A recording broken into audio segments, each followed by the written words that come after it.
Salut! Dernièrement, il y a quelqu'un qui m'a demandé comment est-ce que je faisais pour faire mes timelapses et je suis en train d'en faire un, alors ça donne mieux pour te le montrer. La première étape, c'est de se trouver une belle vue.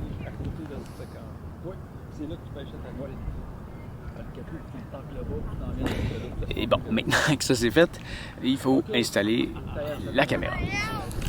Et bon, là, il y a certains paramètres à aller ajuster, dépendamment de ce que tu vas faire. Si tu fais un paysage, j'irai le mettre... En fait, dans tous les cas, je vais aller mettre la caméra en... Ça, c'est sur une Sony. Dans certains cas, tu vas vouloir la mettre peut-être en mode manuel. Si tu vas le faire de nuit, je le mettrai en mode manuel, complètement. Et tu vas aller mettre le paramètre que tu veux. Tu vas faire un test avec une photo. Tu vas avoir quelque chose de bien. Et quand tu es satisfait, tu gardes ton paramètre en manuel. Et là, tu vas prendre une photo au 30 secondes, comme tu veux. En ce moment, je prends une photo aux 20 secondes. Je sais que je vais rester ici très longtemps. Là, tu vois, si on regarde par là-bas, le soleil est en train de se coucher. Moi, ça fait déjà à peu près 15 minutes que j'ai commencé à prendre des photos.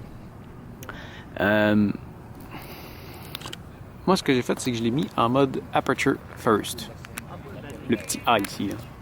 Le A, là. Ce que ça fait, c'est que je sélectionne l'ouverture que je veux avoir sur ma caméra. Donc, l'ouverture, ça laisse entrer plus ou moins de lumière dans l'appareil.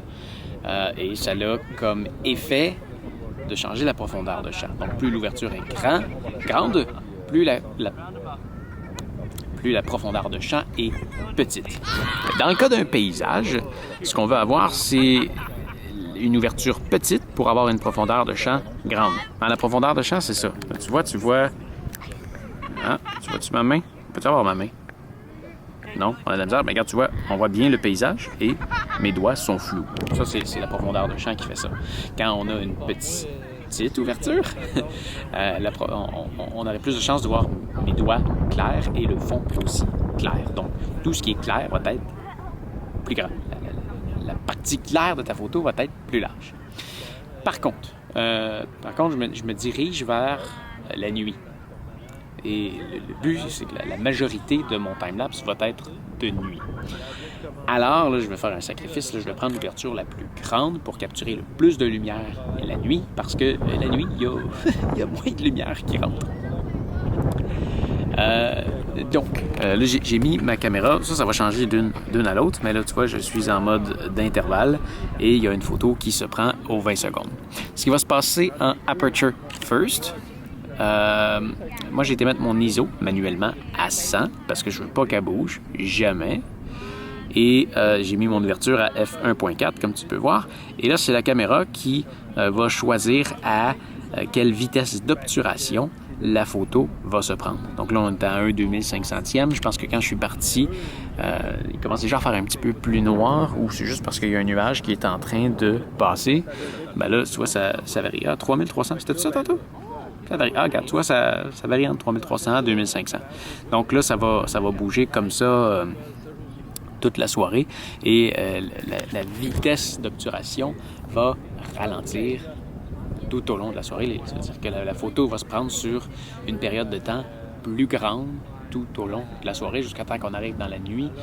Et là, ici, ça va être quand même beaucoup éclairé dans cette région-là et moins là-bas. Donc là, ce qui va se passer, c'est que à un certain moment, la photo va se prendre plutôt qu'en 1 2500e de seconde.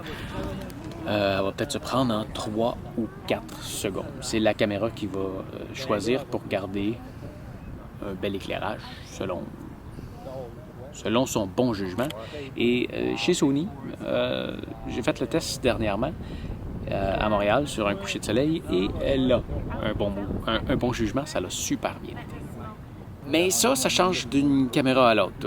Donc, à toi de le tester avec ta caméra. Il faut que tu joues avec ton matériel pour mieux le connaître.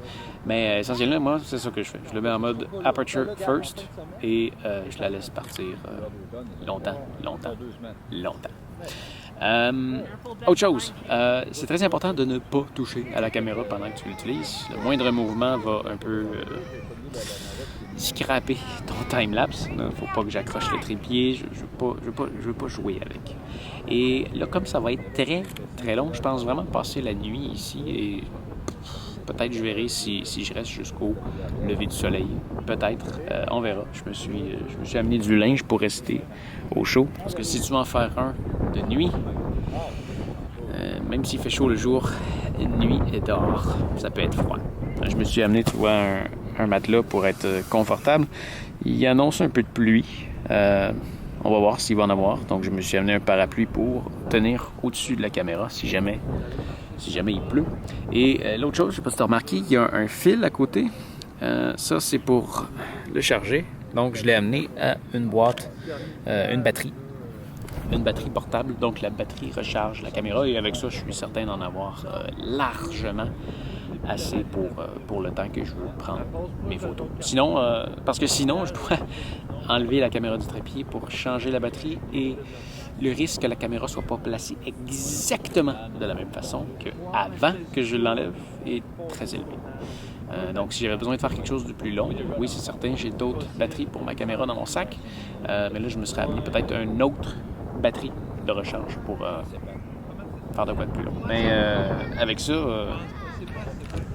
je pense que je suis bon pour au moins 24 heures.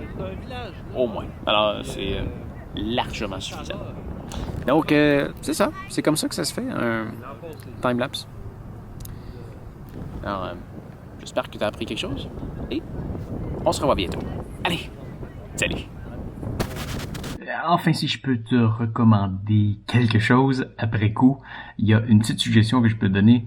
Quand tu fais ton paramétrage avec ma caméra Sony, ça avait super bien été à Montréal, mais je sais pas pourquoi sur celui-là, j'ai eu des petits problèmes avec la température. Je vais te faire passer la séquence que ça l'a donné avec les fichiers originaux sans aucune modification.